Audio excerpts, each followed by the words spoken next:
अस्सलाम वालेकुम नाजरीन, मैं हूं कुर्बान बलूच। अभी अफगानिस्तान में ये तय होना बाकी है कि वहां अफगानिस्तान का कौमी परचम लहराया जाएगा या तालिबान का परचम लहराया जाएगा।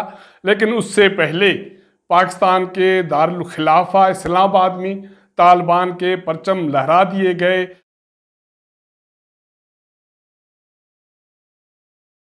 और इंतजामिया अभी तक ये फैसला करने में गुरेजा हैं कि उनके खिलाफ कौन सी कार्रवाई की जाए। अभी ये तय होना बाकी था कि ये परचम उतारने हैं नहीं उतारने, कार्रवाई क्या होगी। जिस इदारे के वेबसाइट पे ये खबर दे दी गई और परचम की तस्वीर दिखाएगी, उस इदारे का जो वेबसाइट है उसके लिंक डाउन हो गए हैं और उस तक रसाई मुकम्मल बंद है, सवाए इसके कि सिर्फ एक छोटी सी खबर तस्वीर के साथ वहाँ लगी हुई है। और कमिश्नर इस्लामाबाद का दावा है कि जिन लोगों ने ये परचम लहराया उनके खिलाफ कार्रवाई की जाएगी। इस्लामाबाद की सूरत हाल क्या है और ये परचम किसने लहराया, इसके हवाले से तफसीलात से आपको आगाह करेंगे। जिन दोस्तों ने अभी तक मेरा चैनल सब्सक्राइब नहीं किया या नए दोस्त देख रहे हैं तो इसको सब्सक्राइब करें, वॉच करें, शेयर करें। तो खबर यह है कि तकरीबन आज दोपहर को 2:11 पर एक सीनियर सहाफ़ी उमर चीमा ने ट्वीट किया और उसमें यह था कि लाल मस्जिद इंतजामिया की तरफ से एक खबर जारी कर दी गई और उसके तर्जमान हाफिज इत्शाम का कहना था कि जामिया हिफ्सा में इमारात इस्लामिया अफगानिस्तान के झंडे लहरा दिए गए हैं और मौलाना अब्दुल अजीज़ ने लाल मस्जिद में नफाज शरीयत और फतेह मुबीन कॉन्फ्रेंस के इनकाद का ऐलान किया है। ये खबर वॉइस ऑफ अमेरिका के उर्दू सेक्शन की तरफ से जारी किया गया। जब इस खबर की रसाई के लिए इस इदारे के वेबसाइट को विजिट किया गया तो उसके लिंक डाउन मिले। जब ये मालूम किया गया इदारे के कुछ ज़राए से कि क्या वजह है कि इदारे के इस खबर के हवाले से जो न्यूज़ जारी की गई उसके लिंक डाउन क्यों हैं, तो ज़राए का कहना है कि ये पीटीए की मेहरबानी है कि पिछले 2 सालों से उर्दू वॉइस ऑफ अमेरिका.com के जो लिंक हैं वो डाउन हैं। लेकिन आप इस इदारे के फेसबुक लिंक पर या वेब पर रसाई कर सकते हैं, इस खबर को देख सकते हैं। लेकिन जब इस इदारे के फेसबुक होम का विजिट किया गया तो वहाँ जो खबर थी वो उससे थोड़ी सी मुख्तलिफ थी, लेकिन जामिया हफ्सा की तस्वीर थी, उन पर तालिबान के झंडे लहरा रहे थे। ऊपर कमिश्नर इस्लामाबाद जनाब हमजा शफकात का ये कहना था कि किसी ने ये झंडे लगाए हैं उनको ऐसी इजाज़त नहीं दी जाएगी और झंडे लगाने वालों के खिलाफ कानून के मुताबिक कार्रवाई की जाएगी। जामिया हफ्सा, लाल मस्जिद, मौलाना अब्दुल अजीज़ आपको अच्छी तरह याद होंगे। ये डिक्टेटर मुशर्रफ का दौर था। मौलाना अब्दुल अजीज़ ने इस्लामाबाद में शरीयत नाफिज करने का ऐलान किया था और कुछ फॉरेनर को अगवा किया गया था, जिसके बाद जामिया हिफ्सा और लाल मस्जिद इंतजामिया के खिलाफ एक बड़ा ऑपरेशन हुआ था, इंसानी जानों का ज़या हुआ था। उसके बाद ये मामला वहाँ रुक गया था। लेकिन मौलाना अब्दुल अजीज़ अपने मौक़िफ़ पे, अपने नज़रिए पे कायम हैं। अभी भी लाल मस्जिद के साथ मेलोडी और आपारा के दरमियान गुजरने वाले रोड का एक हिस्सा अभी तक आने जाने वाले ट्रैफिक के लिए बंद है, क्योंकि मौलाना अब्दुल अजीज़ अभी भी वहाँ मौजूद हैं और बच्चों को, बच्चियों को मजहबी तालीम दे रहे हैं। लेकिन अब बात उससे भी आगे बढ़ गई। उन्होंने जामिया हिफ्सा पर तालिबान के झंडे लहरा दिए और शरीयत नाफिज करने का ऐलान कर दिया और इसके हवाले से एक कॉन्फ्रेंस भी बुलाने का ऐलान किया है।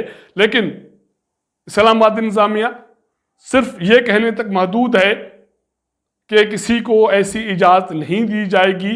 हालांकि इससे पहले लेक व्यू पार्क और F9 पार्क में भी कुछ नौजवानों ने अफगानिस्तान के कौमी परचम और तालिबान के परचम लहराए, वहाँ नारेबाजी की और इस्लामाबाद इंतजामिया का ये कहना था कि उनके खिलाफ कार्रवाई की गई है, लेकिन अभी तक ये पता नहीं है कि उनके खिलाफ क्या कार्रवाई हुई है।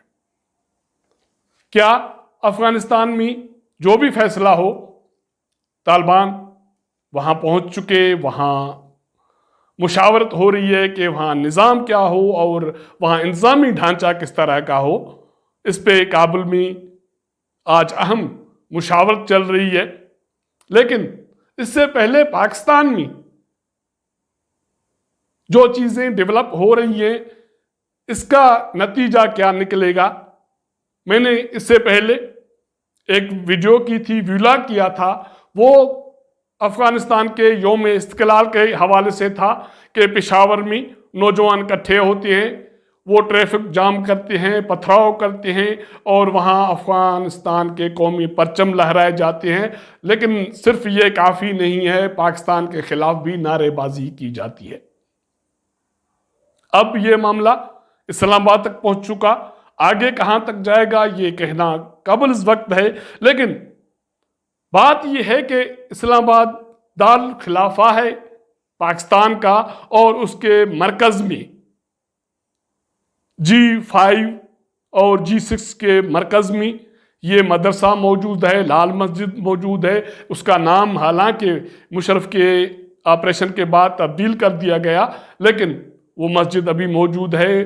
जो मदरसे का ढांचा था उसको ऑपरेशन में मस्मार किया गया था, लेकिन उसको एक मरतबा फिर उसी जगह पे कुछ कदर तामीर किया गया। ये आप उसकी ये तस्वीर देख सकते हैं मस्जिद हफ्ज़ा की या जामे हफ्ज़ा की, जहां तालिबान के परचम लहरा दिए गए। लेकिन अब होना क्या है, इस्लामाबाद इंतजामिया सिर्फ दावा कर रही है। पिछले 2 सालों से आपारा और मेलोडी के दरमियान जो डबल रोड है उसका एक साइड बंद है, जो लाल मस्जिद के साथ से गुजरकर आपारा या मेलोडी लोग आते जाते हैं, और उसके साथ साथ लाल मस्जिद का एक दूसरा साइड है, उसका भी डबल रोड बंद है। वहाँ बैरियर लगे हुए हैं, आम लोगों के आम दरख्त वहाँ ममनू है। ये लाल मस्जिद और मौलाना अब्दुल अजीज की दहशत है या उनकी ताकत का पेशखेमा है कि इंतजामिया पिछले 2 सालों से ये रोड नहीं खुलवा सकती। तो क्या ये पॉसिबल है कि इंतजामिया जामिया हफ्सा से तालिबान के परचम उतार सके और जिन लोगों ने ये परचम लहराए उनके खिलाफ कार्रवाई कर सके? क्योंकि कमिश्नर इस्लामाबाद ये दावा कर रहे हैं, जिस इदारे ने ये खबर चलाई और उस तर्जमान के ऐलान शुदा बयान के रोशनी में ये खबर चलाई और तस्वीर चलाई, उस इदारे का जो उनकी वेबसाइट है उसका लिंक तो डाउन है, लेकिन झंडे अभी तक लहरा रहे हैं। और इस्लामाबाद इंतजामिया सिर्फ ये दावा करने तक महदूद है कि उनके खिलाफ कार्रवाई की जाएगी। हालांकि पिछले 1 माह में इस्लामाबाद में ये तीसरा वाक़या है कि तालिबान के परचम लहराए गए और पाकिस्तान मुखालिफ नारेबाजी की गई। तालिबान की हुक्मरानी का असर पाकिस्तान पर कितना पड़ेगा, ये आने वाले दिनों में पता चल जाएगा, क्योंकि अभी काबुल में ये ज़ेर बहस है कि वहाँ इंतज़ामी ढांचा किस तरह का हो। ये तो तय है कि वहाँ भी शरई निज़ाम होगा। अगर शरई निज़ाम होगा तो इस्लामाबाद में उसके असरात अभी से ज़ाहिर होना शुरू हो गए हैं। पाकिस्तान में उसके असरात कहाँ तक जाएंगे, इसका हम वेट एंड सी करें। अगर हमारा ये व्लॉग आपको पसंद आए तो अपने दोस्तों के साथ ज़रूर शेयर कीजिएगा, अपना फीडबैक हमें ज़रूर दीजिएगा। आज के लिए इतना ही। आपके साथ मुलाकात करेंगे अगले प्रोग्राम में, तब तक इजाज़त दीजिएगा। अल्लाह हाफिज़।